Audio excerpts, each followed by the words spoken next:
صل علی الحمد للہ رب العالمین وإياك نستعين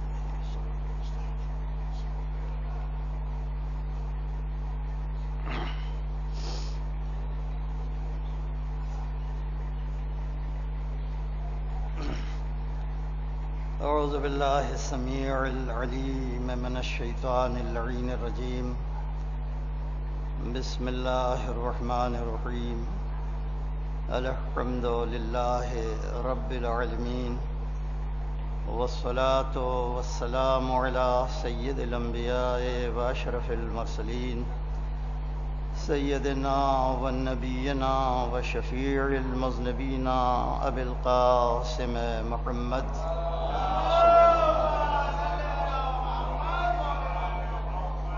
وعلى آل بيته الطيبين الطاهرين الغر الميامين المعصومين الذين أذهب الله عنهم الرجس وطهرهم تطهيرا اللهم صل على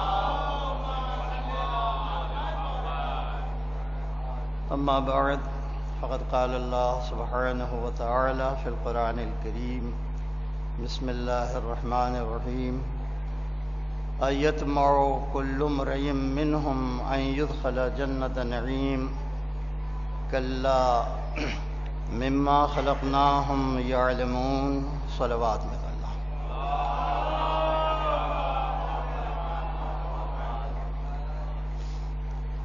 یہ مجلس سامعین کا بھی امتحان ہوتا ہے، ایسا وقت ہے، اور ذاکر کا بھی امتحان. تو میں آپ کے قیمتی وقت میں سے بہت مختصر سا وقت لوں گا اور آپ کی زحمت میں جلدی سے تخفیف ہو جائے گی. بس ذرا سا توجہ کی ضرورت ہے، تو آپ کی توجہات کے سہارے مشکل سے 20-25 منٹ سے زیادہ آپ کی خدمت میں کچھ اور عرض نہیں کرنا ہے، اس لیے کہ اس کے بعد بھی آپ کو یہاں آنا ہے اور مجلس جو ہے وہ سامعین ہی کے اوپر منحصر ہے، ذاکر کے اوپر منحصر نہیں ہے. اگر سامعین نہ ہو تو ذاکر کچھ نہیں کر سکتا. اس لیے میں ایسے نا سازگار وقت میں آپ کا مشکور بھی ہوں، اور تھوڑی سی توجہ کی درخواست ہے.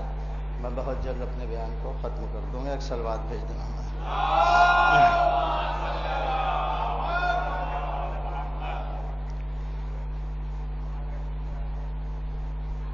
ارے آتے رہیں گے لوگ، پریشان نہ ہو، تو تھوڑے سے لوگ ہیں مخصوص. ایک صلوات بھیج دینا، اس کو آ جائیں.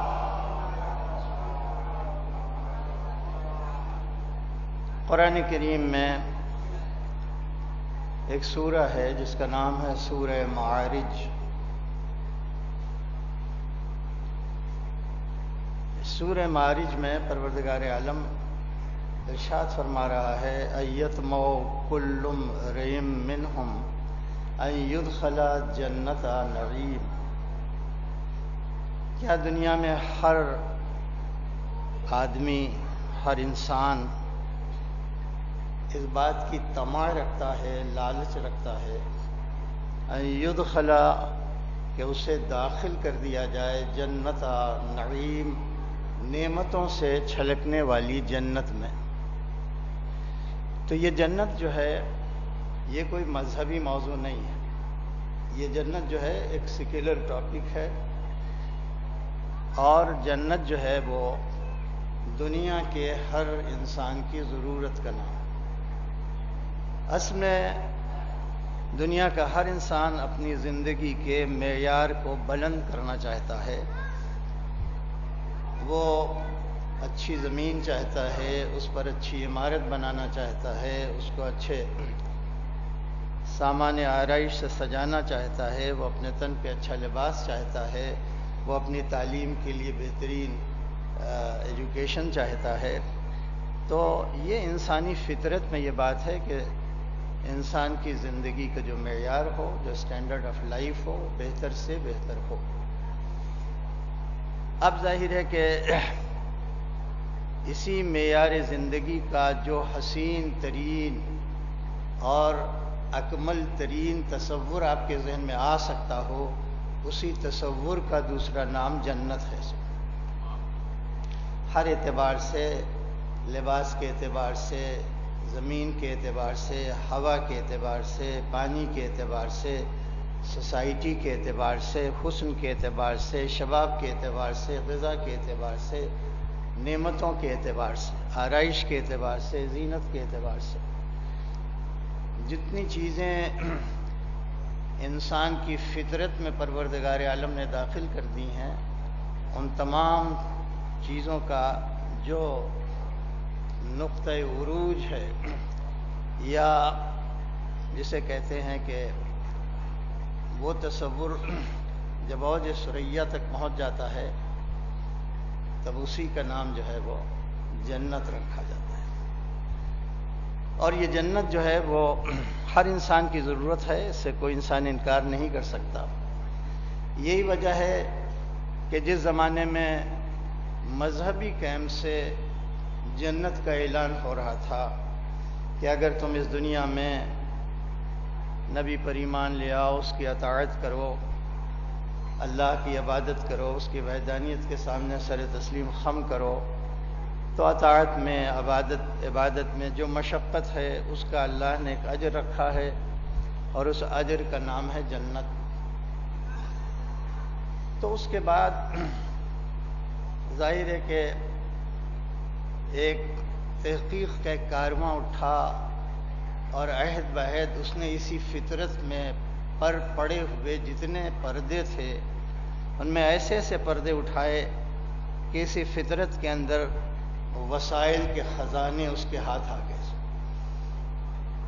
تو اس نے کہا کہ مذہبی کیمپ سے جس جنت کا اعلان ہو رہا ہے وہ موت کے بعد ملنے والی ہے، اور پتہ نہیں موت کے بعد زندگی ہے بھی کہ نہیں ہے۔ لہذا تقاضۂ عقل یہ ہے کہ اسی فطرت کے اندر جتنے وسائل دریافت ہو چکے ہیں انہی کو بروئے کار لا کے اسی زمین پر جنت بنا دو۔ تو جنت کا لفظ ان کی زبان پر بھی آیا۔ چنانچہ جنت جو ہے وہ ہر انسان کی ضرورت ہے، اور اسی کا تذکرہ قرآن کریم نے کیا۔ ایتمعو، تما کے معنی لالچ، کیا ہر انسان اس بات کی لالچ رکھتا ہے؟ کل کی لفظ آئی، سب کے سب، ان یدخل جنت نعیم، کہ نعمتوں سے چھلکنے والی جنت میں اسے داخل کر دیا جائے۔ اس کے بعد ارشاد ہوتا ہے کلا، ہرگز ایسا نہیں ہو سکتا۔ اس پہ ذرا سا توجہ دینے کی ضرورت ہے۔ تم لالچ رکھتے ہو، تم آرزو رکھتے ہو، معیار زندگی کو بلند کرنا تمہاری فطرت ہے، یہ سب منظور ہے، مگر یہ کہ تمہیں جنت میں داخل کر دیا جائے، کلا، ہرگز ایسا نہیں ہو سکتا۔ یہ کلا شدت سے جب کسی بات کی نفی قرآن کرتا ہے تو لفظ کلا، لا اصل میں ہے، اسی میں کاف جو پہلے لگا کہ اس کو بہت زیادہ جسے کہتے ہیں لہجے کو بہت انٹینسیو بنا دیا جاتا ہے، بہت شدید، ہو ہی نہیں سکتا ایسا۔ کلا، لاکھ لالچ ہو تمہاری، لاکھ تم چاہتے ہو کہ تمہیں جنت مل جائے، مگر ہرگز تمہیں مل نہیں سکتی۔ اور کل کی لفظ آئی ہے، سب سے کہہ رہا قرآن۔ کیوں ایسا ہے؟ آگے بڑھ کے کہہ رہا ہے، اس لیے، بہت توجہ چاہیے، اس لیے کہ مما خلقناہم یعلمون، دنیا کا کوئی انسان ایسا نہیں ہے کہ جس کے علم میں یہ بات نہ ہو کہ وہ کس چیز سے خلق کیا گیا ہے۔ توجہ کرنا، چاہے دیہاتی ہو، چاہے شہری ہو، چاہے مشرقی ہو، مغربی ہو، عالم ہو، جاہل ہو، کوئی بھی ہو، اگر وہ انسان ہے، ایک آدمی ہے، تو بہرحال جانتا ہے کہ اس کی خلقت کی تہ میں کون سی ایسی نجاست ہے کہ جو پائی جاتی ہے۔ توجہ چاہیے، اس لیے کہ شہوت کے برانگیختہ ہونے سے جو مادہ جو ہے انسان کے جسم سے خارج ہوتا ہے، وہی جو ہے انسان کی خلقت کا سبب بھی بنتا ہے۔ اور یہی قدرت متوجہ کرنا چاہ رہی ہے، چونکہ تمہاری ولادت میں تمہاری خلقت میں، تمہاری پیدائش میں یہ ایک ایسی نجاست ہے، موجود ہے، لہذا یہ سوچنا بھی نہیں، کبھی تصور بھی نہ کرنا کہ جنت جیسی طیب و طاہر جگہ تمہیں قبول کر لے گی۔ غور ہمارے ہیں کہ اللہ کی جو دھمک ہے وہ یہی ہے کہ ایسا ہو ہی نہیں سکتا۔ اب پروردگار عالم کے سامنے ہمیں بہرحال اتنا کہنے کا حق ہے، پالنے والے، کیا ہم نے کوئی عرضی تیرے سامنے رکھی تھی، کوئی اپلیکیشن رکھی تھی، کوئی درخواست رکھی تھی، ہاتھ جوڑا تھا کہ میرے مالک بس ہمیں اسی سے خلق کرنا ہے؟ تیرا فیصلہ تھا، تیرا اختیار تھا، اس وقت تو ہم کوئی اختیار بھی نہیں رکھتے تھے، لہذا تیرا اختیار تھا۔ تو اللہ کہے گا ہاں میں نے خلق کیا ہے اسی قطرے نجس سے تمہیں، میں نے ببانگ دہل اعلان کیا ہے، میں نے چھپایا نہیں، میں نے کھل کے اعلان کیا، انا خلقنا الانسان من نطفۃ امشاج نبتلیہ، ہم ہی نے انسان کو اس قطرے نجس سے، اس نطفے سے پیدا کیا، ملے جلے لصوص نبتلیہ، تاکہ ہم تمہیں آزما لیں کہ کتنے اسمارٹ ہو، کتنے انٹیلیجنٹ ہو، کتنے ذی علم ہو، کتنے ہوشیار ہو۔ انا ہدیناہ السبیل، ہم نے راستہ بھی دکھا دیا، اما شاکرا و اما کفورا۔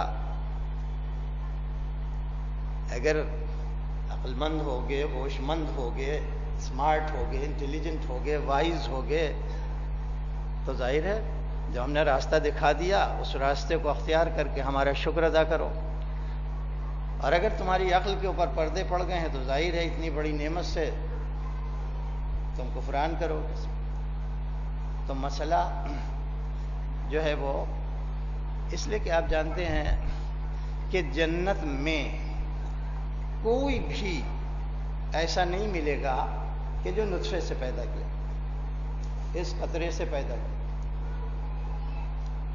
جب ہمارے سامنے جنت آئے گی تب کا مسئلہ الگ ہے، لیکن اس وقت جو جنت ہے اس میں کوئی بھی ایسا نہیں ہے جو نطفے سے پیدا کیا گیا۔ فرشتے نطفے سے نہیں پیدا کیے، نور سے پیدا کیے۔ غور مارے، غلمان، آپ نے سنا ہوگا غلمان کا لفظ آیا، نطفے سے نہیں پیدا کیا۔ ولدان، جو خدمت کے لیے چھوٹے موتی کی طرح بچے ہوں گے، وہ نطفے سے نہیں پیدا۔ حوریں، وہ نطفے سے نہیں پیدا کی، کوئی وہاں نطفے سے نہیں پیدا کیا۔ آدم کو بھی ایک پاک چیز سے پیدا کیا، خاک سے، وہ نطفے سے نہیں پیدا۔ حوا نطفے سے نہیں پیدا، لیکن ایک ہفتے کے لیے ان کا امتحان لینے کے لیے ایک جنت میں، جو وہ جنت نہیں ہے کہ جو استحقاق سے ملتی ہے، وہ جنت ہے کہ جو امتحان کے لیے بنائی گئی، جسے جنت عرضی کہتے ہیں۔ اور وہ تمام چیزیں کہ جو معیاری ہوتی ہیں اکٹھا کر دی گئی اس میں، سانس لینے کی یہ پاکیزہ ترین ہوا، پینے کے لیے شیریں ترین پانی جو ہو سکتا ہے، فضا کے اعتبار سے، درختوں کے سائے کے اعتبار سے، درختوں کے اعتبار سے، وہ ایک ایسی جگہ تھی جو بہترین رہنے کی جگہ ہو سکتی ہے۔ اور اس میں جنت کو، اس جنت میں حوا کو اور آدم کو رکھ دیا گیا۔ ان دونوں کے درمیان رشتہ ازدواج قائم کر دیا گیا، دونوں کو رشتہ ازدواج میں ایک کو شوہر دوسرے کو بیوی بنا دیا اللہ نے۔ اور اس کے بعد ایک انسٹرکشن دے دیا، ایک ہدایت دے دیا کہ تم دونوں رہو یہاں، جو پھر پھل پسند آئے کھاؤ، کیلا و شربا، کھاؤ پیو، کوئی پابند۔ وَلَا تَقْرَبَا هَٰذِهِ الشَّجَرَةَ، دیکھو تم دونوں ایک دوسرے سے قریب نہ ہونا۔ اب اس سے زیادہ مہذب کوئی زبان نہیں ہو سکتی۔ غور فرما رہے ہیں؟ دیکھو شجرے کی طرف نہ جانا. شجرہ کیا ہوتا ہے؟ شجرہ وہ ہوتا ہے کہ جو ایک مرد اور عورت کے باہم قریب آنے کے نتیجے میں ایک نسل کا سنگ بنیاد رکھتا ہے. اس کی وہ شجرہ کہتے ہیں، آج تک کہا جاتا ہے. تو دیکھو تم رہو، کھاؤ، پیو اس جگہ کو، جسے ہم اپنی زبان میں کہتے ہیں کہ ہم نے تمہیں وہ سب کچھ دے دیا. ایک مرد جو چاہتا ہے، ایک مرد بہترین گھر چاہتا ہے، وہ ہم نے دے دیا جنت کی شکل میں. ایک مرد ریسپیکٹ چاہتا ہے، عزت چاہتا ہے، تو ہم نے تمہیں مسجود ملائکہ بنا دیا. ایک مرد جو ہوتا ہے ایک بڑی پوسٹ چاہتا ہے، تو ہم نے زمین پر تمہیں خلافت دے دی. ہم نے تمہیں علم دے کے، خلافت جیسا منصب دے کے، اور اس کے بعد مسجود ملائکہ بنا کے تمہیں گھر کے اعتبار سے، لباس کے اعتبار سے، غذا کے اعتبار سے، عزت کے اعتبار سے، احترام کے اعتبار سے ایک بہترین مرد اور ایک بہترین انتہائی خوبصورت عورت سے تمہاری شادی کر دی، جس کا نام ہی حوا ہے. حوا کے معنی کہ جس میں بھرپور حیات ریفلیکٹ کرتی ہے، ریڈیٹ کرتی ہے. لیکن ایک انسٹرکشن ہمارا یاد رکھنا، ایک ہدایت ہماری یاد رکھنا کہ یہاں چلو پھرو، کھاؤ پیو، حیث ما شئتما، جہاں جی چاہے. کھانے پہ کوئی پابند نہیں، پینے پہ کوئی پابند نہیں.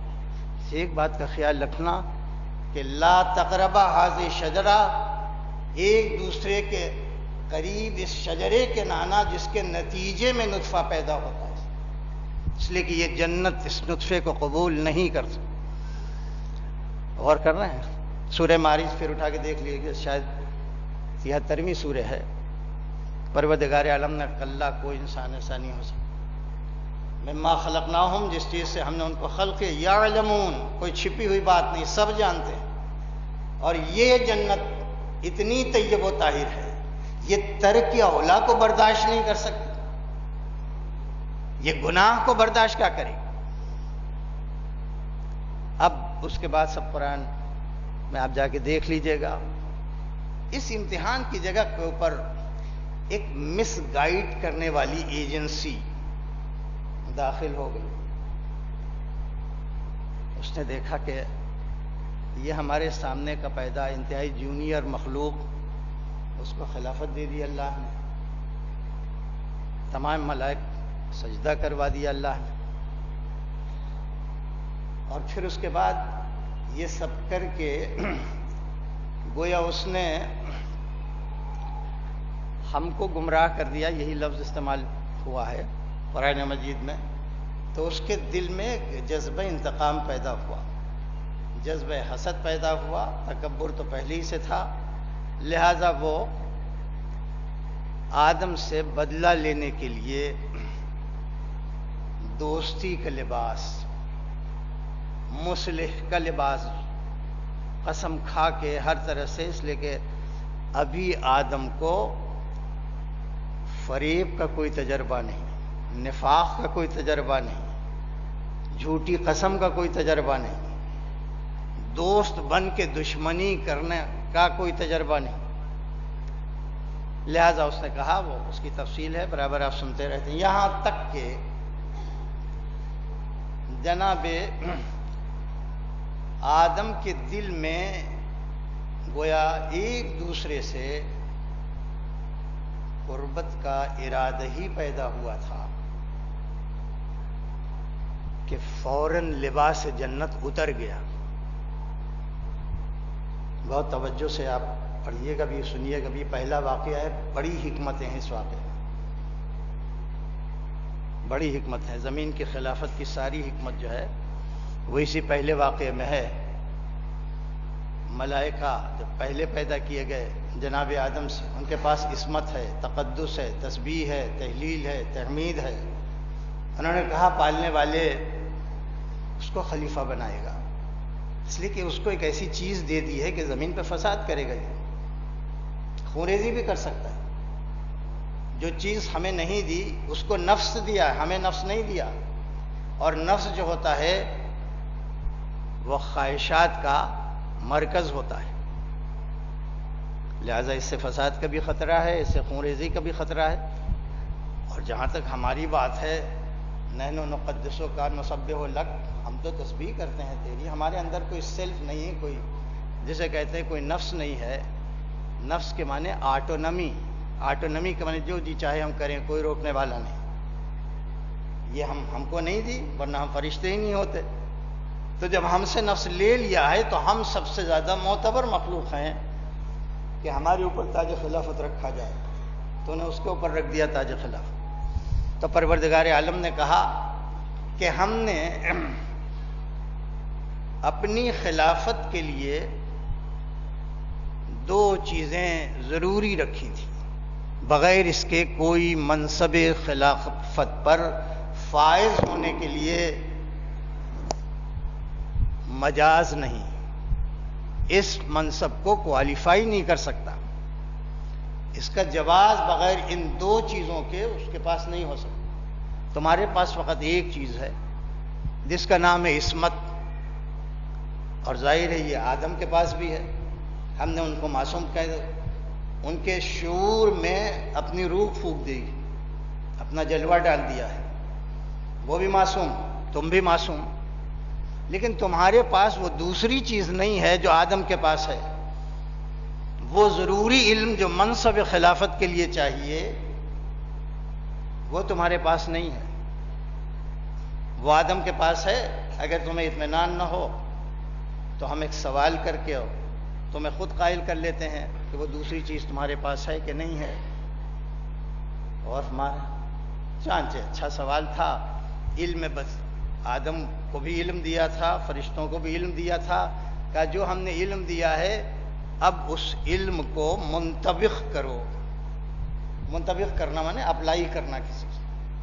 ہم نے تمہیں نام بتا دیے ہیں، یہ صورتیں جو ہیں، یہ نوری صورتیں جو ہیں، جو تمہارے سامنے بھی ہیں۔ آدم نے بھی پوچھا تھا کہ ہم سے پہلے کسی کو پیدا کیا، تو ہم نے انہیں بتا دیا تھا ہم نے تم سے پہلے نوری بشکل بشر پیدا کیا ہے، ہم نے نام بھی بتا دیا، علم آدم الاسماء، اور فرشتوں بھی بتا دیا۔ اب تم یہ کرو، تم دونوں، کہ نام سے اپنے علم کی قوت سے استنباط کر کے یہ بتاؤ کہ ان ہستیوں میں محمد کون ہے، علی کون ہے، فاطمہ کون ہے، حسن کون ہے، حسین کون ہے۔ تو جس کے اندر یہ صلاحیت ہوگی کہ وہ اسم کو سن کے مسمى کو دریافت کر لے گا، ہے نا، اسم مسمى، جس کے اندر یہ صلاحیت ہوگی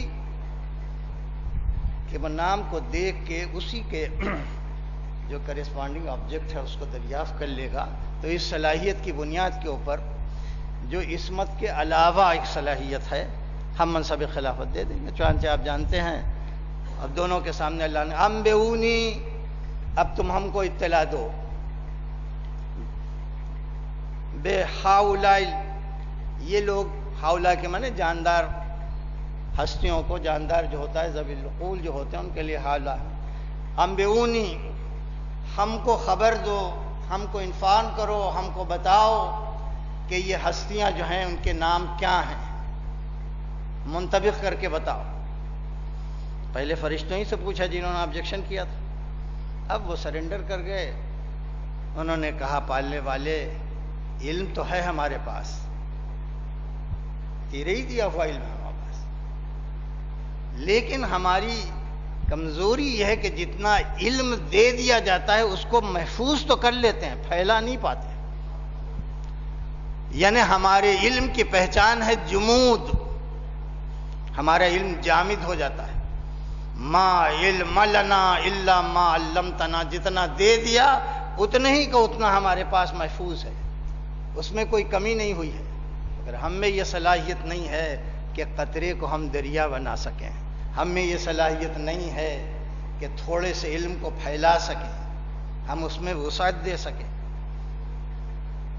اب آدم سے پوچھ لیا گیا، آدم نے اسم کو دیکھ کے صحیح مسمى کی پہچان بتا دی، یہ اسم ہے تو اس کا مسمى یہ ہے، یہ اسم ہے تو اس کا مسمى یہ ہے، یہ اسم ہے تو اس کا مسمى یہ ہے۔ جیسے ہی آدم نے بتایا، اب پلٹ کے فرشتوں کی طرف مشیت کی آواز آئی، ہم نہ کہتے تھے کہ جو ہم جانتے ہیں تم نہیں جانتے؟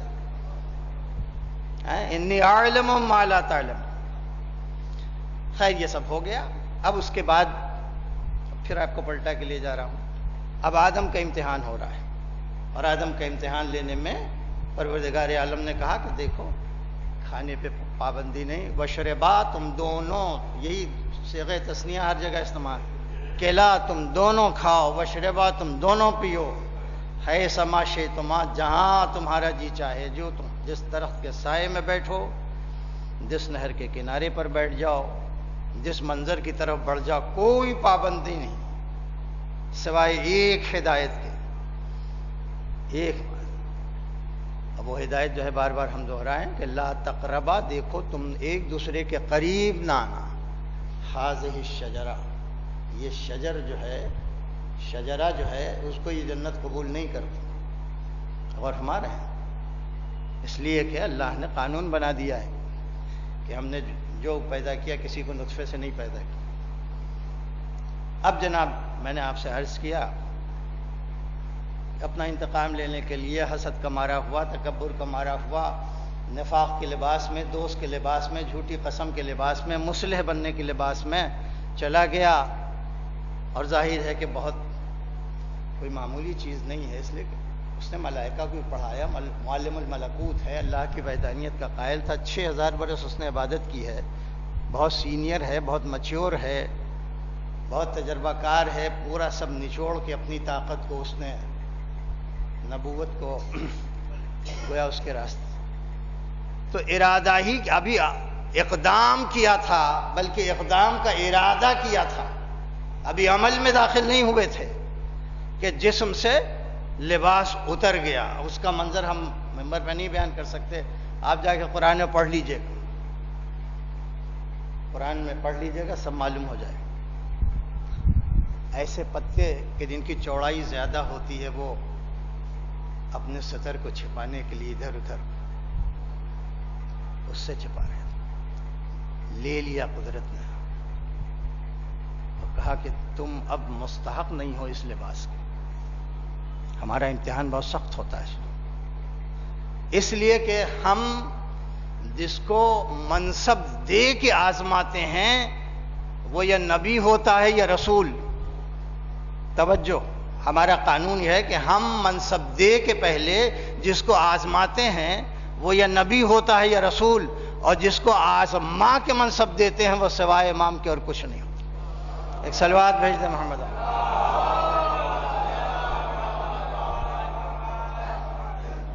اب وہ منظر، وہ کیفیت آدم کے اندر احساس، جسے کہتے ہیں کہ کون سا احساس ہم کہیں، شرمندگی کا احساس، کاش کہ اللہ کہ اس میں ہم، اس لیے کہ آدم سے جو اولا ترک ہو گیا وہ یہ تھا کہ ٹھیک ہے وہ جو کچھ بھی کہہ رہا ہے کہ تم اگر ایک دوسرے کے قریب ہوگے تو ملک ہو جاؤ گے، اور پھر اس کے بعد تمہیں جنت تمہارے لیے ہمیشہ کے لیے لکھ دی جائے گی، اور دیکھو ہم تمہارے مصلح ہیں، تمہاری بھلائی چاہتے ہیں، اور دیکھو ہم قسم بھی کھا رہے ہیں، جو کچھ بھی کر رہا۔ ایک بار اللہ کو ریفر کر دیتا، پالنے والی یہ کہہ رہا ہے اب تو بتا کہ ہم کیا کریں۔ بھئی یہی فرق ہے کہ جو ایک لمحے کے لیے بھی رضا الہی کو چھوڑتے نہیں، انہی کو اہل بیت کہتے ہیں اس میں، اور جو کبھی کبھی جیسے یونس نے کیا، جیسے یوسف نے کیا، انبیاء سے جو ترک اولا ہوا، تو بہت سی حکمتیں اس واقعے میں۔ بہرحال اب وہ اس عالم میں ایک حکم نافذ ہو گیا، یہ تینوں، جس نے آدم کو مس گائیڈ کیا وہ شیطان، اور جو اس سے مس گائیڈڈ ہوئے آدم و حوا، تم تینوں اہبتو علی الارض، حبوط ہوا، حبوط مانے اوپر سے نیچے آ جانا، سب نیچے چلے، مگر لباس نہیں دیا اللہ۔ میں یہیں پہ رک کے میں پوچھنا چاہتا ہوں، پالنے والے کیا تیرے کرم میں اتنی گنجائش نہیں ہے؟ ایک جوڑا کپڑا آدم کہہ دے جاؤ یہ پہن کے چلے جاؤ، مگر اتنا سخت ہے مشیت کا فیصلہ. ٹھیک ہے وہ سردار، وہ مسجود ملائک صحیح، وہ پہلا نبی صحیح، وہ خلیفۃ الارض صحیح، وہ معصوم صحیح، وہ علم الہی کا نمائندہ صحیح، وہ ہمارے نور کا حامل صحیح، سب صحیح، لیکن ہم یہ لباس اسے نہیں دیں گے، وہ اسی عالم میں جائے. معلوم یہ ہوا کہ یہ کیوں کیا تھا اللہ. یہ تو اس دن ظاہر ہوا جب اسی جنت کا لباس 2 بچوں کے لیے زمین ہی پہ آنے لگا. پالنے والے اپنے قانون کو کیوں توڑا؟ کہا میں یہی سمجھانے کے لیے کہ حسنین زمین پہ جہاں رہیں وہی جنت ہے. اہل بیت جہاں رہیں وہی جنت ہے.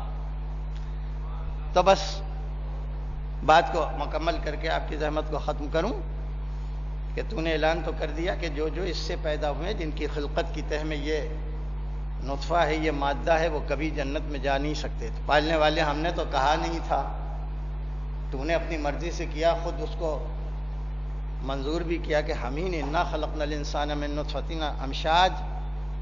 تو اس کی سزا ہمیں کیوں دے رہا ہے؟ ہم نے تجھ سے کہا ہوتا تو ہم سزا کے مستحق تھے. سب تو نے کیا اور اس کے بعد سزا میں ہم کو داخل کر دیا کہ ہم جنت میں داخل نہیں ہو سکتے. حالانکہ جنت ہر انسان کی ضرورت ہے.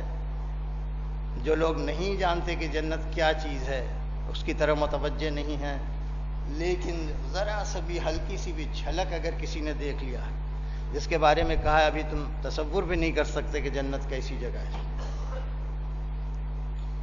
تو وہ تو اس کے لیے بے چین ہوتے ہیں. خیر بہرحال، تو ہم یہ اللہ سے کہنا چاہتے ہیں کہ جب ہم نے نہیں اپنے کو خود خلق کیا اور یہ مادہ جو ہے وہ حائل ہو گیا ہمارے اور جنت کے درمیان میں، تو ہمیں سزا کیوں دی جا رہی ہے؟ تو پروردگار کہے گا کہ سزا تمہیں جس بات کی دے رہے ہیں اس کو اچھی طرح سے سمجھ لو. کون سی نجاست ہم نے پیدا کی ہے جس کا مطہر نہیں پیدا کیا؟ توجہ سب سے. کون سی نجاست ایسی ہے جسے ہم نے پیدا کیا اور اس کا مطہر نہ پیدا کیا؟ اگر تمہارے تلوے میں نجاست لگ جائے، 40 قدم زمین پہ چلو، تمہارا تلوہ پاک ہو جائے. اگر لباس نجس ہو گیا تو پانی کو مطہر بنایا، اگر دیوار نجس ہو گئی تو دھوپ کو مطہر بنایا. جہاں جہاں جاؤ گے ہر نجاست کے پہلو میں ایک مطہر تم کو ملے گا. اگر کفر سے نجاست آ گئی ہے تو اسلام کو مطہر بنایا، اگر نفاق سے نجاست آ گئی ہے تو ایمان کو مطہر بنایا. تو تمہیں ہم جس بات کی سزا دے رہے ہیں وہ یہ مادہ نہیں ہے، بلکہ تمہاری غفلت ہے کہ جب تم جانتے ہو کہ کوئی نجاست ایسی جس کا مطہر نہ ہو، تو سزا اس بات تم نے مطہر کو تلاش کیوں نہیں کیا؟ اس تلاش نہ کرنے کے جرم میں جنت سے تم محروم ہو گئے. اگر تم تلاش کرتے تو جیسے ہر نجاست کا ایک مطہر ہے، ویسے ایک آستانہ تمہیں مل جاتا جس کے اوپر لکھا ہے انما یرید اللہ لیذھب عنکم الرجس اہل البیت ویطہرکم تطہیرا.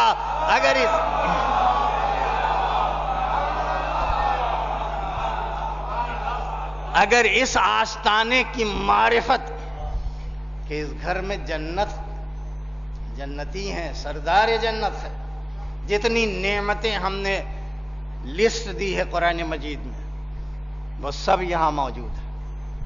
اور تمہارے محسوسات میں جنت کو ڈالنے کے لیے یہی وہ گھر ہے کہ جہاں جنت کے میوے بھی تمہیں مل جائیں گے، خانے جنت بھی مل جائے گا. ارے جس گھر کی کنیز کے اندر اتنی طہارت پائی جاتی ہے، پروردگار عالم نے اپنی نعمتوں کی کہ دیکھو ہم نے تمہاری فطرت میں اطاعت رکھی ہے. اطاعت کے معنی دل کا جھک جانا، اطاعت معنی طوا سے بنا ہے، اطاعت کے معنی دل کا اپنی رضا اور رغبت سے جھک جانا، یہ ہم نے فطرتاً تمہارے اندر رکھی۔ دولت کے آگے جھک جاتے ہو تم، عورت کے آگے جھک جاتے ہو، حسن کے آگے جھک جاتے ہو، شباب کے آگے جھک جاتے ہو، کوئی بڑا فائدہ ہو اس کے سامنے، تو یہ نہیں کہہ سکتے کہ ہمارے اندر جذبہ اطاعت نہیں۔ اطاعت کے معنی جھکنا، لیکن ہم تم سے کہہ رہے ہیں من یطع اللہ ورسولہ، وہی دل جو دولت کی طرف جھکتا ہے، وہی جو حسن کی طرف جھکتا ہے، وہی جو فائدے کی طرف جھکتا ہے، اگر وہی دل اسی فطرت کے ساتھ اللہ اور اس کے رسول کے حکم کے سامنے جھک جائے، فَأُولَٰئِکَ مَعَ الَّذِینَ، تو ایسے سارے لوگ جو اپنا دل جھکا دیں مشیت اور رسالت کے سامنے، فَأُولَٰئِکَ، ایسے تمام لوگ، مَعَ الَّذِینَ، ان لوگوں کے ساتھ، أَنْعَمَ اللَّهُ عَلَیْہِمْ، جن پر اللہ نے اپنے نعمتیں نازل کی، من النبیین والصدیقین والشہداء والصالحین۔ تو یہ نعمتوں کی لسٹ ہے، لیکن یہ گھر جس گھر ہم نے ابھی پتہ بتایا، وہ گھر نبوت کا گھر نہیں، وہ سردار انبیاء اس میں رہتا ہے۔ وہ گھر فقط شہیدوں کا نہیں، سید الشہداء اس میں رہتا ہے۔ وہ فقط صدیقین کا نہیں، صدیق اکبر اس میں رہتا ہے۔ اور اس میں فقط صالحین نہیں، بلکہ وہ صالحین کہ جو ہم صدق نور محمد ہیں۔ لہذا یہ گھر جو ہے یہی جنت ہے، اس لیے یہاں لباس آ گیا، اس لیے یہاں خانے جنت آتا رہتا۔ تو جو لوگ اچھی طرح سے پہچاننے کے بعد ان کی معرفت پیدا ہو گئی، پہچان گئے کہ زمین پر یہ لوگ، یہ زمین کے رہنے والے نہیں ہیں، یہ لوگ ایسے نہیں ہیں جو یہاں کی پیداوار ہیں، یہ لوگ ارتقائی نہیں ہیں کہ اسی زمین سے ترقی کرتے کرتے، یہ لوگ تنزیلی ہیں کہ جو اللہ کی طرف سے نازل کیے گئے ہیں، اتارے گئے ہیں۔ جیسے کتاب اتاری جاتی ہے، ویسے وارث کتاب بھی اتارا جاتا ہے۔ اور تو اس طرح سے مختلف زاویوں سے، مختلف اینگل سے، مختلف پہلو سے سوال پہ سوال کر کے جتنا معرفت حاصل کرنا چاہو کرو، اور جتنی معرفت بڑھے گی اتنی ہی گہری محبت پیدا ہو، اور اسی محبت کو ہم نے جنت کا اجر قرار دیا۔ بس ختم کیا۔ اور جو بات میں عرض کرتا ہوں قرآن کی آیتوں سے کرتا ہوں، آپ سورہ شورا میں چلے جائیں، اور سورہ شورا جو 42ویں سورہ ہے، اس میں جا کے آپ پڑھیں تو وہاں پہ ارشاد ہوتا ہے، اس دنیا میں تو بہت سے لوگ ہیں، مگر ان الذین آمنوا وعملوا الصالحات، انسانوں میں جو ایمان لے آیا اور اس نے عمل صالح انجام دیا، لہم روضات الجنات، بس آخر کلام میں بات، ان کے لیے کیا ہے؟ اس لیے کہ ایمان کا کوئی کیش پیمنٹ نہیں ہے اس دنیا میں، عمل صالح کا کوئی کیش پیمنٹ نہیں ہے، کوئی نقد فائدہ نہیں ہے، تو وہی لوگ کریں گے کہ جو موت کے ماورا اپنے سفر نامہ حیات میں سب دیکھ لیتے ہیں، وہی اس دنیا میں ایمان بھی لائیں گے، وہی عمل صالح بھی کریں گے۔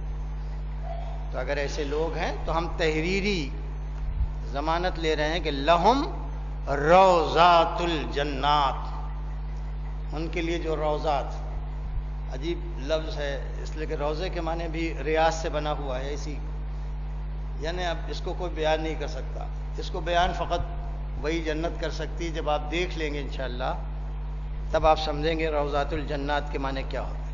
ہمارے سامنے تو فقط ہرے ہرے درختوں کا سایہ، اب ہم کیا جانیں، اس لیے کہ کیفیت کو کوئی لفظ جو ہے وہ اپنے اندر، زبان کی یہی سب سے بڑی کمزوری ہے کہ ہمارے چوٹ اگر لگ گئی ہو، ہم بیان کرنا چاہیں تو یہی کہہ سکتے ہیں وہ چوٹ لگی، اس سے زیادہ اس کیفیت کو آپ کے ذہن میں نہیں ڈال سکتے، ہے نا۔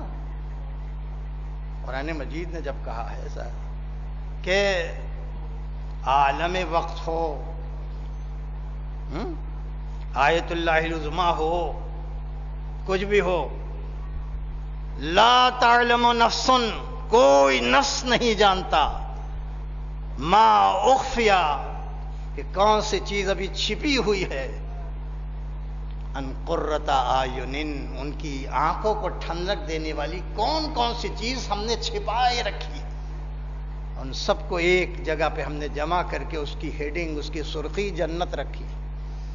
تو جو چیز مشاہدے سے تعلق رکھتی ہے وہ بیان سے آپ کے ذہنوں تک نہیں پہنچا۔ اور تو سورہ شورى میں کیا ارشاد ہوا کہ دیکھو ساری دنیا کو دیکھتے جاؤ، اپنے گھروں کو، محلوں، سب کو دیکھتے جاؤ، اور پھر اس کے بعد میری بات بھی سن لیا کرو بیچ میں کہ ان الذین آمنوا، ان انسانوں میں وہ لوگ کہ جو ایمان لے آئے۔ ایمان لے آئے مانے جو نہیں دکھائی دے رہا ہے اس کو مان رہے ہیں۔ کیوں مان رہے ہیں؟ کہ نہ جنت دکھائی دے رہی، نہ دوزخ دکھائی دے رہا ہے، نہ حشر ہے، نہ صراط ہے، کچھ نہیں دکھائی دے رہا ہے، نہ فرشتے دکھائی دے رہے ہیں، مگر دکھائی دینے والا ایک رسول ہے۔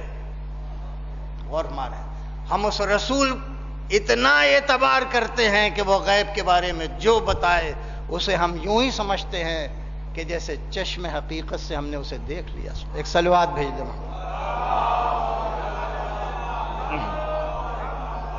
اور پھر ویسے ہی ہم نے عمل کیا تو اللہ کہتا ہے کہ لہم، ایسے لوگوں کے لیے، روضات الجنات۔ روضات الجنات مانے ان کے لیے بہت اچھے روضے ہوں گے۔ روضے کے معنی رہنے کی جگہ ہے، جنات کے معنی سدا بہار جگہ، جس میں کہیں راحت میں، عافیت میں، لذت میں اور آنکھوں کو ٹھنڈک دینے میں کسی قسم کی کوئی کمی نہیں ہو، اسی کو روضات الجنات کہتے ہیں۔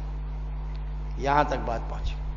اب آگے سنیے، آپ خود بھی جا کے اس کو پڑھ لیا کہ سورہ شورى میں آگے دوسری آیت میں بیان کیا، ذالک فضل اللہ کبیر، یہ معمولی فضل نہیں اللہ کا جو بار بار، بڑا فضل ہے اللہ کا۔ ذالک مانے یہی جنت، یہی روضات الجنات، ذالک فضل الکبیر، یہ بڑا فضل ہے اللہ کا۔ اب بھی آیت رکی نہیں، آگے بڑھی، وَذَلِكَ يُبَشِّرُ بِهِ اللَّهُ الَّذِينَ آمَنُوا وَعَمِلُوا الصَّالِحَاتِ، یہی تو وہ ہے جس کی ہم بشارت دے رہے ہیں ان بندوں کو جو ایمان لائے اور عمل صالح۔ اب اتنی بات کہنے کے بعد اب کیا کہہ رہا؟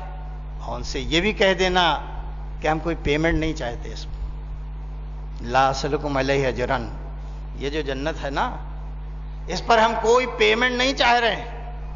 لا اسألک، قل حکم ہے، جس لفظ قل سے توحید کو پہنچایا اسی لفظ قل سے یہ بات آگے بڑھائے، قل میرے رسول آپ کہہ دیجئے کہ لا اسألکم، تم سے ہم کوئی سوال نہیں کرتے، علیہ مانے اس جنت پر کسی پیمنٹ، کسی اجرت، کسی کاسٹ، کسی پرائس، کوئی سوال نہیں کرتے، الا المودۃ فی القربى، بس اگر ہم کچھ چاہتے ہیں، یہ زمین کے اوپر جو جنت آ گئی ہے ان بندوں کی شکل میں، ان کو پڑھو، ان کے ذکر کو سنو، ذاتی مطالعہ کرو، رات کو سو جاؤ تو سناٹے میں سوچتے رہو، اور جب ان کی معرفت پیدا ہو جائے اور اس معرفت کی حرارت سے مودت انگڑائی لے کے اٹھے، تو یہی مودت وہ ہے کہ جو روضات جنات کا پیمنٹ ہے۔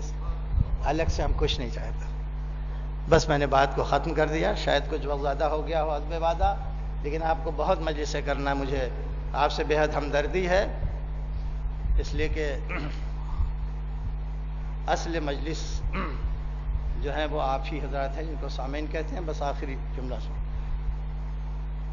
تو اب جن لوگوں نے جنت کی بھی معرفت کی اور اہل بیت کی معرفت کی وہ اچھی طرح سمجھتے ہیں کہ جنت میں بھی ایک عجیب سی نورانیت ہے کہ جو ایمان کو بھی کھینچ لیتی ہے اور نیک عمل کو بھی اپنی طرف کھینچ لیتی ہے۔ یہی وجہ ہے کہ آپ جانتے ہیں جو لوگ بڑے بڑے درجوں پر فائز ہو، ایمان کے 10 درجے پہ، عمل صالح کے 10 درجے پہ فائز ہو، وہ نہیں اتنے جنت کے مشتاق تھے جتنا جنت ان کی مشتاق تھی۔ یہ باہمی گویا دونوں کا وہ ہے، جنت چاہتی ہے، بے قرار ہے، بے چین ہے کہ مومن آ جائے۔ مومن اسی طرح سے غضب الہی سے بچ کے اور رضا الہی جس کا مظہر ہے جنت، وہاں تک جانا چاہتے ہیں۔ یہی وجہ ہے کہ جو لوگ اس زمین کے اوپر جنتی ہوتے ہیں، یعنی واقعاً وہ جنت کے لوگ سے آگے زمین کے اوپر، ایسے لوگ جو ہوتے ہیں ان کے چہرے میں، ان کی بصارت میں، ان کے چتون میں، ان کے قول کے لہجے میں، ان کے نشست و برخاست میں، ان کے خرام میں، انداز جس طرح سے چلتے ہیں، کل مجموعی طور کے اوپر ایسا لگتا ہے کہ یہی جنت ہے، بشرطے کہ آپ کے پاس نگاہ معرفت ہو۔ اور یہی وجہ ہے کہ امام حسین نے تاریخ میں اپنے سردار جنت ہونے کا جو ثبوت دیا وہ عجیب غریب ہے، اس لیے کہ جنت وہ نور ہے کہ جو اندھیروں سے نکال لیتی ہے اور نور کی طرف، روشنی کی طرف لے آتی ہے۔ اب آپ سوچیں، پروردگار عالم نے اپنے ولی کو جو پہچنوایا ہے وہ اسی لفظ نور سے پہچنوایا ہے۔ مشہور و معروف آیت ہے جہاں اس نے اپنے اقتدار کا ذکر کیا ہے، اپنی کرسی کا ذکر کیا ہے، وہیں ارشاد ہوتا ہے، برابر آپ پڑھتے رہے، اللہ ولی الذین آمنوا، اللہ رازق سب کا ہے، خالق سب کا ہے، مالک سب کا ہے، مصور سب کا ہے، ساری دنیا کو، کافر ہو مومن ہو کوئی بھی ہو، سب کا خالق ہے، سب کا رازق ہے، سب کا مالک ہے، سب کا مصور ہے، سب کا مقدر ہے۔ لیکن وہ دوست فقط اور فقط ان لوگوں کا ہے جو صاحب ایمان ہے، وہ ولی فقط ان لوگوں کا ہے جو صاحب ایمان ہے۔ تو کیا کرتی ہے اس کی ولایت؟ یخرجہم من الظلمات الی النور، کہ وہ تاریکیوں سے نکالتی ہے اور نور کی طرف لے آتی ہے۔ پورے قرآن مجید میں کہیں نور کی جمع نہیں استعمال ہوئی، کہیں بھی نور کی جمع استعمال نہیں، ظلمت کی جمع ہے ظلمات، لیکن پورے قرآن میں کہیں نور کی جمع نہیں استعمال ہوئی۔ معلوم یہ ہوا نور کسی حقیقت واحدہ کی طرف ایک اشارہ ہے، کوئی ایک حقیقت ہے بہت بڑی جس کی طرف اشارہ ہے۔ وہ کیا ہے حقیقت؟ کہ جب تم دیکھو کہ تاریکیوں، اب یہ ظلمات جو ہے چونکہ جمع ہے اس لیے کم سے کم 3 تاریکیوں سے اگر کوئی نکال لے تو سمجھ لو کہ وہ اللہ کا ولی ہے۔ ایک ہی وقت میں 3 ظلمات سے نکال لے کوئی تو سمجھ لو کہ وہ اللہ کا ولی ہے۔ ہم نے یہ ایک میدان میں دیکھا، خدا کی قسم، جس انسان کے پاس کھینچنے کے لیے اپنی طرف ایک قطرہ پانی بھی نہ ہو، جس کے لیے گھر بھی نہ ہو، جو جلا دیا گیا ہو، جس کے سامان کو لوٹ لیا گیا ہو، جس کے چھوٹے چھوٹے بچے لہر کر دیے، کون کھینچ کے آئے گا اس کی طرف؟ کون آئے گا اس کے گھر کی طرف؟ مگر حسین نے کہا کہ پہچانو مجھے، پہچانو مجھے، میں نے عثمانیت کی تاریکی سے ظاہر کو یہی کھینچا، میں نے یزیدیت کی تاریکی سے حر کو یہی کھینچ کے، اور میں نے عیسائیت کی تاریکی سے وہاب کو کھینچ کے بتایا۔ ویسے 16 آدمی آئے تھے لیکن چونکہ لفظ ظلمات ہے اتنا بہت کافی ہے۔ کوئی نہیں سمجھا کہ حر کیوں چلا آیا یہاں، پوچھئے، کیا اسے معلوم نہیں تھا کہ یہ رپورٹ جائے گی، دارالسلطنت جائے گی، یزید تک جائے گی کہ تیرے لشکر کا ایک سپاہی تھا، 1000 لشکر پر کمانڈر تو نے بنایا تھا، وہ حسین سے جا کے مل گیا، اس کا بیٹا بھی، اس کا غلام بھی، اس کا بھائی بھی، تو کوفے میں جو اس کا گھر ہے وہ سلامت رہے گا، سب جلا دیا جائے۔ کیا معلوم نہیں تھا؟ اس کے باوجود آیا۔ وہاب سب جانتے ہیں آپ کہ جو جذبات کی زنجیروں میں جکڑا، ایسے بڑے بڑے جذبات جو ہوتے ہیں پوری دنیا کے ادب میں، لٹریچر، ایک ممتا کا جذبہ، ممتا اس جذبے کو کہتے ہیں کہ اگر آگ کے اس پار بچہ کسی تکلیف میں تو ماں چھلانگ لگا دے آگ کو عبور کر کے بچے کو بچانے کے لیے. ممتا کا جذبہ. اور پھر اس کے بعد ایک جذبہ وہ ہوتا ہے کہ جو ایک پرائے گھر کی لڑکی کو پرائے گھر کے لڑکے سے ہو جاتا ہے. یہ جذبہ بھی بہت شدید ہوتا ہے. غور مارے ہیں جس کو اللہ نے اپنی نشانیوں میں سے ایک نشانی قرار دی. ماں کے رشتے کو قرآن مجید نے اتنی بڑی نشانی نہیں قرار دی جتنا سورہ روم میں کہا کہ میری بڑی نشانیوں میں سے ایک نشانی یہ بھی ہے ان خلق لکم من انفسکم ازواجا کہ ہم نے تمہاری نفسوں میں تمہارے جوڑے بنائے. ذرا تصور کریں ایک چھوٹا سا قافلہ, اس میں ایک ماں ہے, ایک جوان بالکل کڑیل جوان, ایک بیٹا ہے, اس کی ایک بیوی ہے جو اس ماں کی بہو ہے, اور وہ سب جا رہے ہیں اپنے وطن کی طرف. لڑکی آئی ہے اپنے گھر سے, اپنے باپ کے گھر سے, اور شوہر کے گھر جا رہی ہے. کیا تصور ہوگا کہ جیسے جیسے راستہ کٹ رہا ہے, جیسے جیسے مسافت کم ہو رہی ہے, ویسے ویسے ایک دن وہ آئے گا کہ جہاں میں ہوں گی شوہر کا گھر ہوگا, چین ہوگا, سکون ہوگا. راستے میں ماں کی نظر, مادر وہب کی نظر ایک قافلے پہ پڑ گئی. اب ماں نے دیکھا تو عجیب منظر دکھلائی دیا. کہا کہ یہ کون ہے کہ جو چہرے نظر آ رہے ہیں وہ روشن ہیں, اور وہ معلوم یہ ہوتا ہے کہ ان کی پیشانیوں سے, جیسے سیماہم کی لفظ قرآن مجید سے استعمال کیا ہے, بڑے نورانی چہرے ہیں, اور وہ چاروں طرف اس قافلے کے اس میں سے ایک جوان ہے کہ جو تلایا پھر رہا ہے. عورتیں ہماری پہ بیٹھی ہوئی ہیں اور چھوٹے چھوٹے بچے لے کے اپنے وطن سے جا رہی ہیں. اس منظر کو دیکھ کے وہ اپنے پر قابو نہ رکھ پائی. اس نے اپنے بیٹے کو بھیجا کہ جلدی سے پتہ لگا لے یہ کون لوگ ہیں. پورے قافلے سے ایک نور برس رہا ہے, جو چہرہ دیکھو, جو انسان دیکھو, ذرا سا اتنا پوچھ لے کہ یہ کون لوگ ہیں, کہاں سے آئے ہیں اور کہاں جا رہے ہیں. وہ آیا اور آنے کے بعد کہا مادر گرامی وہ فاصلے سے اس قافلے سے دور ہٹ کے چلے. کہا کیوں؟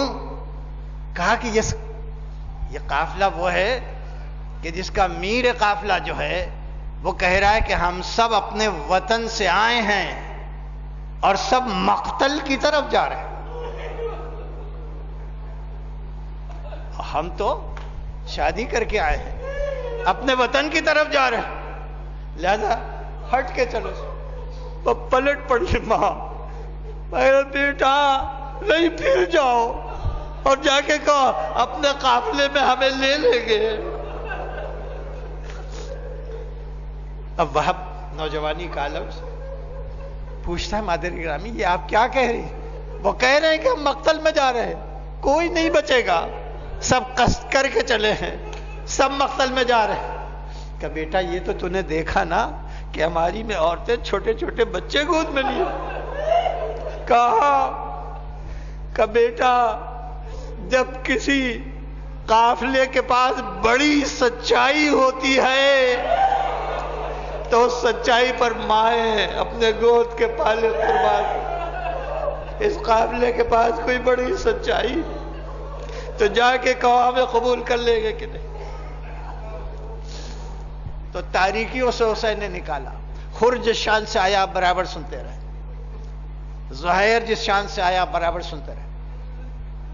زہیر حسین کے ساتھ نہیں تھے, وہ قافلہ ایک فاصلے سے چل رہے تھے.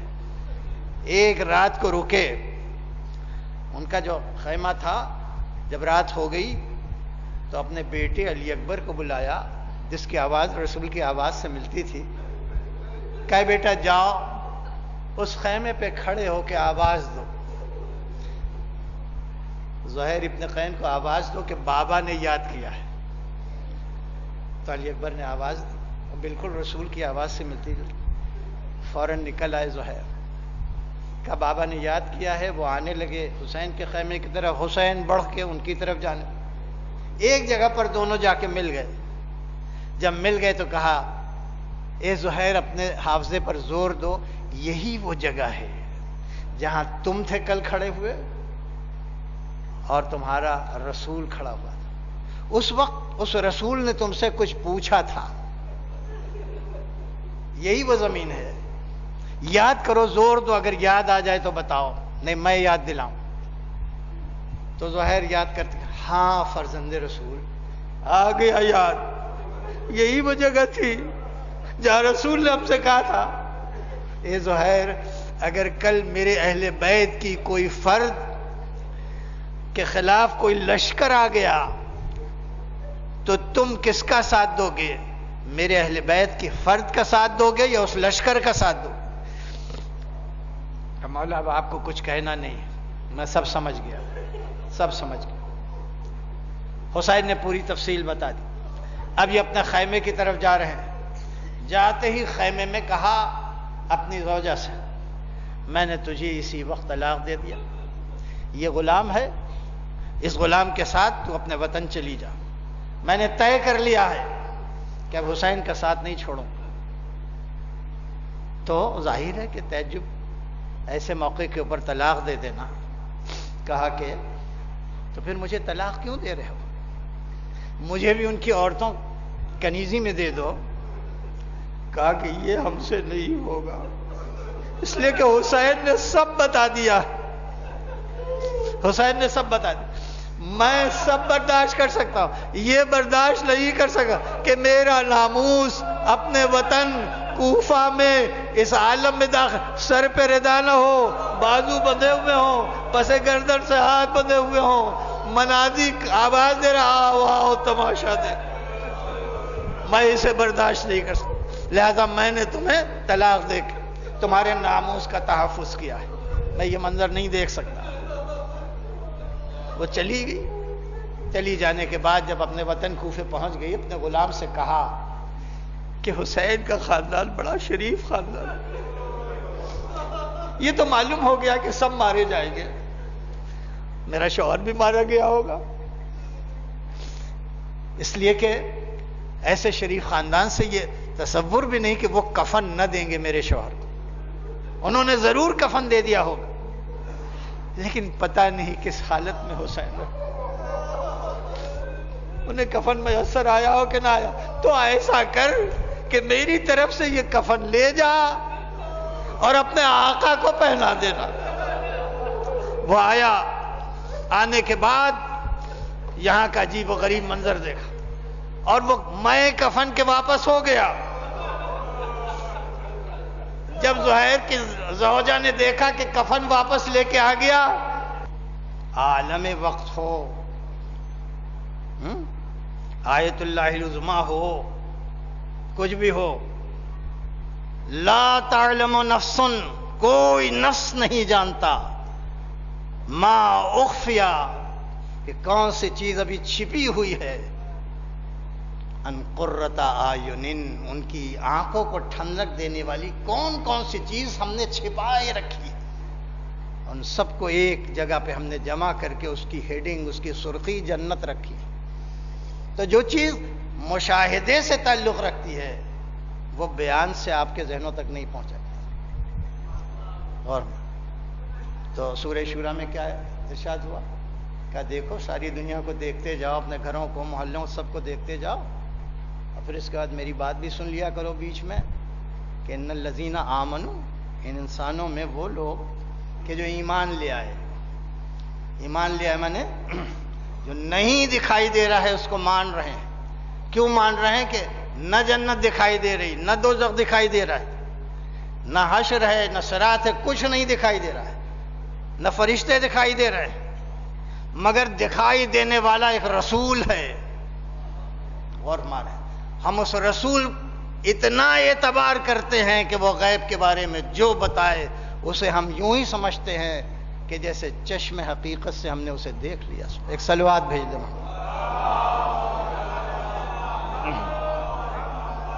اور پھر ویسے ہی ہم نے عمل کیا تو اللہ کہتا ہے کہ لہم، ایسے لوگوں کے لیے، روضات الجنات، روضات الجنات مانے ان کے لیے بہت اچھے روضے ہوں گے. روضے کے معنی رہنے کی جگہ ہے، جنات کے معنی سدا بہار جگہ، جس میں کہیں راحت میں، عافیت میں، لذت میں اور آنکھوں کو ٹھنڈک دینے میں کسی قسم کی کوئی کمی نہیں ہو. اسی کو روضات الجنات کہتے ہیں.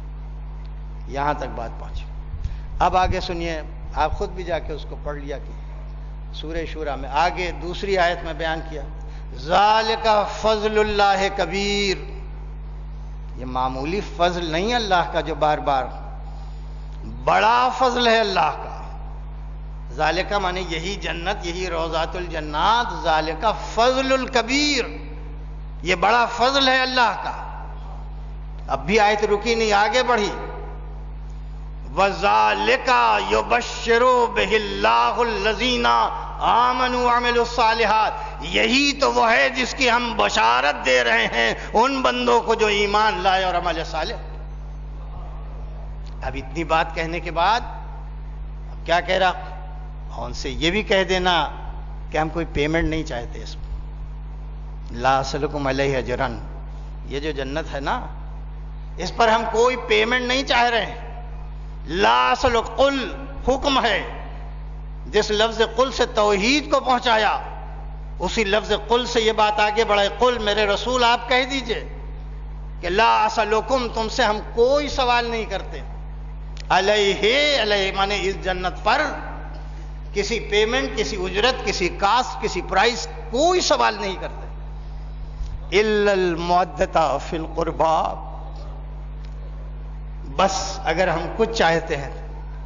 یہ زمین کے اوپر جو جنت آ گئی ہے ان بندوں کی شکل میں، ان کو پڑھو، ان کے ذکر کو سنو، ذاتی مطالعہ کرو، رات کو سو جاؤ تو سناٹے میں سوچتے رہو، اور جب ان کی معرفت پیدا ہو جائے اور اس معرفت کی حرارت سے مودت انگڑائی لے کے اٹھے، تو یہی مودت وہ ہے کہ جو روضات جنات کا پیمنٹ ہے.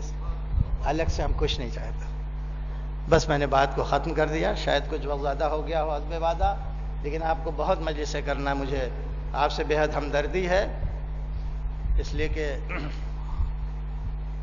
اصل مجلس جو ہے وہ آپ ہی حضرات ہیں جن کو سامعین کہتے ہیں. بس آخری جملہ سن. تو اب جن لوگوں نے جنت کی بھی معرفت کی اور اہل بیت کی معرفت کی، وہ اچھی طرح سمجھتے ہیں کہ جنت میں بھی ایک عجیب سی نورانیت ہے کہ جو ایمان کو بھی کھینچ لیتی ہے اور نیک عمل کو بھی اپنی طرف کھینچ لیتی. یہی وجہ ہے کہ آپ جانتے ہیں جو لوگ بڑے بڑے درجوں پر فائز ہو، ایمان کے 10 درجے پہ، عمل صالح کے 10 درجے پہ فائز ہو، وہ نہیں اتنے جنت کے مشتاق تھے جتنا جنت ان کی مشتاق تھی. یہ باہمی گویا دونوں کا وہ ہے. جنت چاہتی ہے، بے قرار ہے، بے چین ہے کہ مومن آ جائیں. مومن اسی طرح سے غضب الہی سے بچ کے اور رضا الہی جس کا مظہر ہے جنت، وہاں تک جانا چاہتے ہیں. یہی وجہ ہے کہ جو لوگ اس زمین کے اوپر جنتی ہوتے ہیں، یعنی واقعاً وہ جنت کے لوگ سے آگے زمین کے اوپر، ایسے لوگ جو ہوتے ہیں ان کے چہرے میں، ان کی بصارت میں، ان کے چتون میں، ان کے قول کے لہجے میں، ان کے نشست و برخاست میں، ان کے خرام میں، انداز جس طرح سے چلتے ہیں، کل مجموعی طور کے اوپر ایسا لگتا ہے کہ یہی جنت ہے، بشرطے کہ آپ کے پاس نگاہ معرفت ہو. اور یہی وجہ ہے کہ امام حسین نے تاریخ میں اپنے سردار جنت ہونے کا جو ثبوت دیا وہ عجیب غریب ہے. اس لیے کہ جنت وہ نور ہے کہ جو اندھیروں سے نکال لیتی ہے اور نور کی طرف، روشنی کی طرف لے آتی ہے.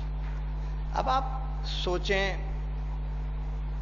پروردگار عالم نے اپنے ولی کو جو پہچنوایا ہے وہ اسی لفظ نور سے پہچنوایا ہے. مشہور و معروف آیت ہے جہاں اس نے اپنے اقتدار کا ذکر کیا ہے, اپنی کرسی کا ذکر کیا ہے. وہیں ارشاد ہوتا ہے, برابر آپ پڑھتے رہے, اللہ ولی الذین آمنوا,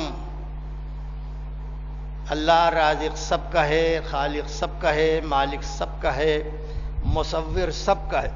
ساری دنیا کو, کافر ہو مومن ہو کوئی بھی ہو, سب کا خالق ہے, سب کا رازق ہے, سب کا مالک ہے, سب کا مصور ہے, سب کا مقدر ہے. لیکن وہ دوست فقط اور فقط ان لوگوں کا ہے جو صاحب ایمان ہے. وہ ولی فقط ان لوگوں کا ہے جو صاحب ایمان ہے. تو کیا کرتی ہے اس کی ولایت؟ یخرجہم من الظلمات الی النور, کہ وہ تاریکیوں سے نکالتی ہے اور نور کی طرف لے آتی ہے. پورے قرآن مجید میں کہیں نور کی جمع نہیں استعمال ہوئی, کہیں بھی نور کی جمع استعمال نہیں. ظلمت کی جمع ہے ظلمات, لیکن پورے قرآن میں کہیں نور کی جمع نہیں استعمال ہوئی. معلوم یہ ہوا نور کسی حقیقت واحدہ کی طرف ایک اشارہ ہے. کوئی ایک حقیقت ہے بہت بڑی جس کی طرف اشارہ ہے. وہ کیا ہے حقیقت؟ کہ جب تم دیکھو کہ تاریکیوں, اب یہ ظلمات جو ہے چونکہ جمع ہے اس لیے کم سے کم 3 تاریکیوں سے اگر کوئی نکال لے تو سمجھ لو کہ وہ اللہ کا ولی ہے. ایک ہی وقت میں 3 ظلمات سے نکال لے کوئی تو سمجھ لو کہ وہ اللہ کا ولی ہے. ہم نے یہ ایک میدان میں دیکھا, خدا کی قسم, جس انسان کے پاس کھینچنے کے لیے اپنی طرف ایک قطرہ پانی بھی نہ ہو, جس کے لیے گھر بھی نہ ہو جو جلا دیا گیا ہو, جس کے سامان کو لوٹ لیا گیا ہو, جس کے چھوٹے چھوٹے بچے لہر کر دیے, کون کھینچ کے آئے گا اس کی طرف؟ کون آئے گا اس کے گھر کی طرف؟ مگر حسین نے کہا کہ پہچانو مجھے, پہچانو مجھے. میں نے عثمانیت کی تاریکی سے ظاہر کو یہی کھینچا, میں نے یزیدیت کی تاریکی سے حر کو یہی کھینچ کے, اور میں نے عیسائیت کی تاریکی سے وہاب کو کھینچ کے بتایا. ویسے 16 آدمی آئے تھے, لیکن چونکہ لفظ ظلمات ہے اتنا بہت کافی ہے. کوئی نہیں سمجھا کہ حر کیوں چلا آیا یہاں. پوچھئے, کیا اسے معلوم نہیں تھا کہ یہ رپورٹ جائے گی, دارالسلطنت جائے گی, یزید تک جائے گی کہ تیرے لشکر کا ایک سپاہی تھا, 1000 لشکر پر کمانڈر تو نے بنایا تھا, وہ حسین سے جا کے مل گیا, اس کا بیٹا بھی, اس کا غلام بھی, اس کا بھائی بھی. تو کوفے میں جو اس کا گھر ہے وہ سلامت رہے گا, سب جلا دیا جائے. کیا معلوم نہیں تھا؟ اس کے باوجود آیا. وہاب سب جانتے ہیں آپ کہ جو جذبات کی زنجیروں میں جکڑا, ایسے بڑے بڑے جذبات جو ہوتے ہیں پوری دنیا کے ادب میں, لٹریچر, ایک ممتا کا جذبہ. ممتا اس جذبے کو کہتے ہیں کہ اگر آگ کے اس پار بچہ کسی تکلیف میں تو ماں چھلانگ لگا دے آگ کو عبور کر کے بچے کو بچانے کے لیے. ممتا کا جذبہ. اور پھر اس کے بعد ایک جذبہ وہ ہوتا ہے کہ جو ایک پرائے گھر کی لڑکی کو پرائے گھر کے لڑکے سے ہو جاتا ہے. یہ جذبہ بھی بہت شدید ہوتا ہے. غور مارے ہیں, جس کو اللہ نے اپنی نشانیوں میں سے ایک نشانی قرار دیا.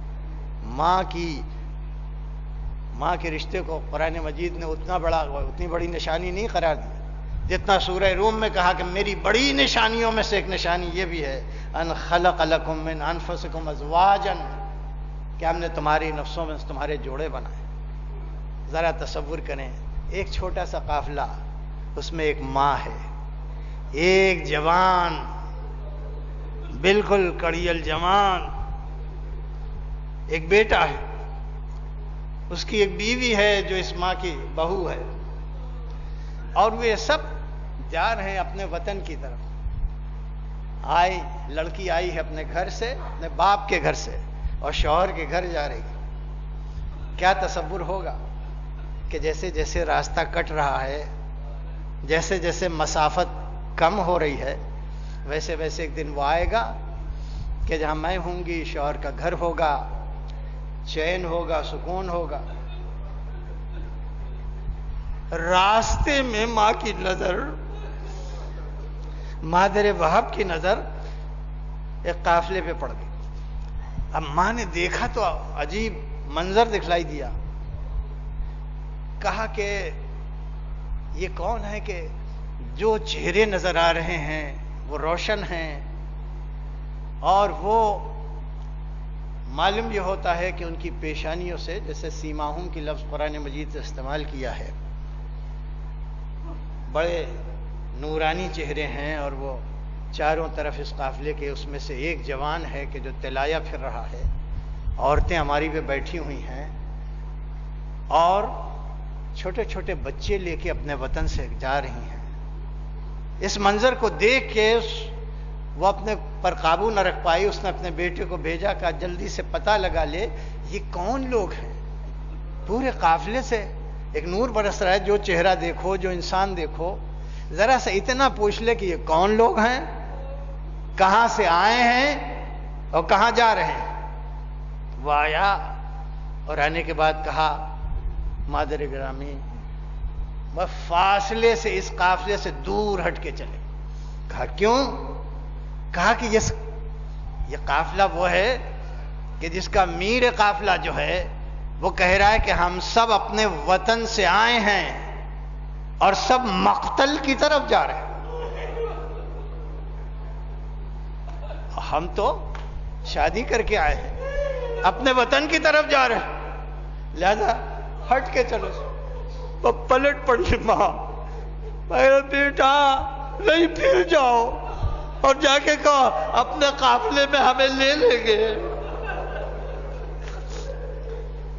اب وہب نوجوانی کا لفظ پوچھتا ہے مادر گرامی یہ آپ کیا کہہ رہی ہیں؟ وہ کہہ رہے ہیں کہ ہم مقتل میں جا رہے ہیں، کوئی نہیں بچے گا، سب قصد کر کے چلے ہیں، سب مقتل میں جا رہے ہیں۔ کہ بیٹا یہ تو نے دیکھا نا کہ ہماری میں عورتیں چھوٹے چھوٹے بچے گود میں لیے۔ کہا کہ بیٹا جب کسی قافلے کے پاس بڑی سچائی ہوتی ہے تو اس سچائی پر مائیں اپنے گود کے پالے قربان۔ اس قافلے کے پاس کوئی بڑی سچائی تو جا کے کہو ہمیں قبول کر لیں گے کہ نہیں۔ تو تاریکیوں سے حسین نے نکالا۔ خر جس شان سے آیا برابر سنتے رہے، زہیر جس شان سے آیا برابر سنتے رہے۔ زہیر حسین کے ساتھ نہیں تھے، وہ قافلہ ایک فاصلے سے چل رہے تھے۔ ایک رات کو رکے، ان کا جو خیمہ تھا جب رات ہو گئی تو اپنے بیٹے علی اکبر کو بلایا، جس کی آواز رسول کی آواز سے ملتی تھی۔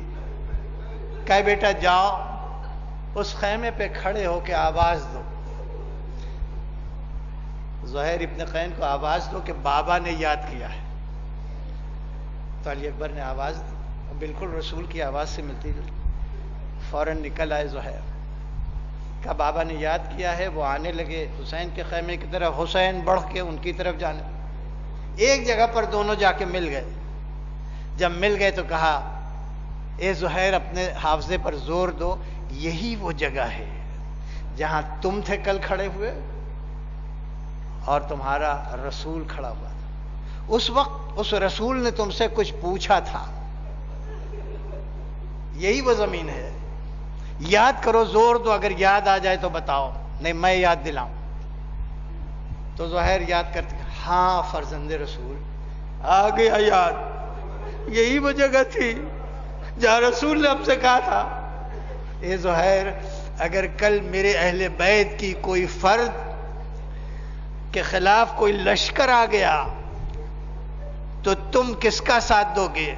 میرے اہل بیت کی فرد کا ساتھ دو گے یا اس لشکر کا ساتھ دو؟ مولا اب آپ کو کچھ کہنا نہیں، میں سب سمجھ گیا، سب سمجھ گیا۔ حسین نے پوری تفصیل بتا دی۔ اب یہ اپنے خیمے کی طرف جا رہے ہیں، جاتے ہی خیمے میں کہا اپنی زوجہ سے میں نے تجھے اسی وقت طلاق دے دیا، یہ غلام ہے، اس غلام کے ساتھ تو اپنے وطن چلی جا، میں نے طے کر لیا ہے کہ اب حسین کا ساتھ نہیں چھوڑوں گا۔ تو ظاہر ہے کہ تعجب ایسے موقع کے اوپر طلاق دے دینا۔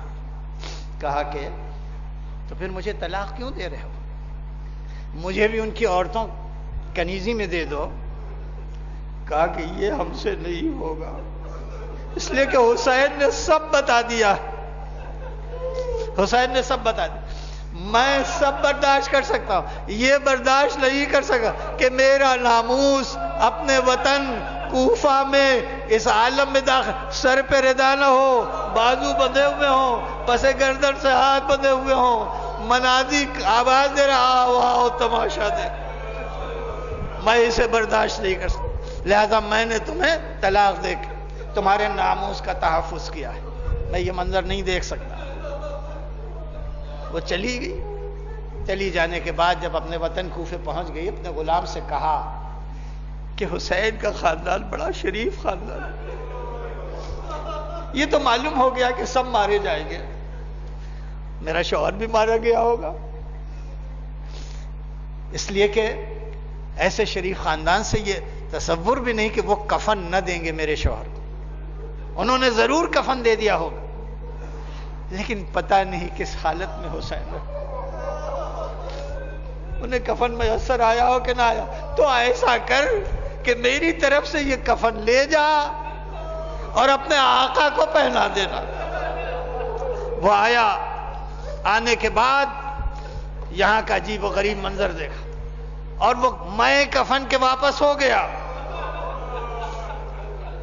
جب زہیر کی زوجہ نے دیکھا کہ کفن واپس لے کے آ گیا تو کہا میں نہ کہتی تھی کہ حسین اور حسین کے گھر والے بہت شریف ہیں، انہوں نے کفن پہنا دیا ہوگا، ارے تبھی تو کفن لے کے کہا یہ بات نہیں ہے، یا تو 72 کفن دے دیجئے یا تو یہ کفن بھی واپس لے، اس لیے کہ میں نے آنکھوں سے دیکھا حسین کی لاش گھوڑوں سے پامال کی گئی، حسین کے جسم کے اوپر کوئی کفن دینے والا۔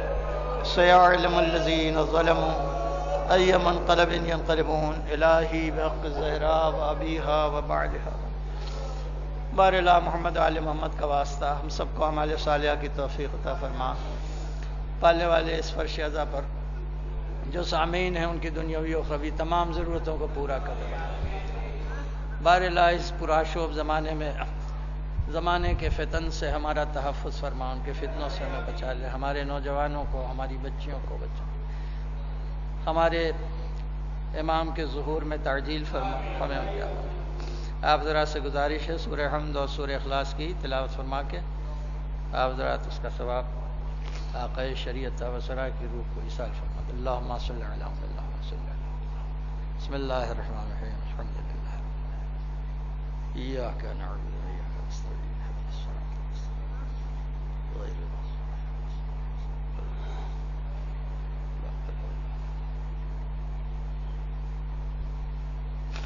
لم یلد ولم یولد، اللہم صلی علی محمد۔ ربنا تقبل منا